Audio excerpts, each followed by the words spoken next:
Biyahe po, Pangasinan. Pangasinan. Pangasinan po. Sa Anda. Sa Anda. Okay lang. Apa.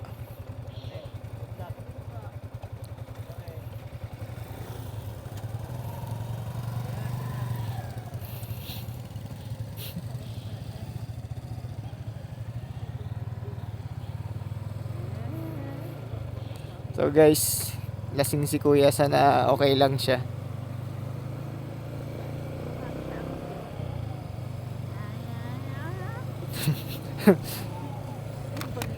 So kakapasok namin guys dito sa Pangasinan. Nalampasan na namin yung tulay, yung may checkpoint. Ayun si kuya, tumigil kami tapos tumigil din siya. Tinigilan niya kami.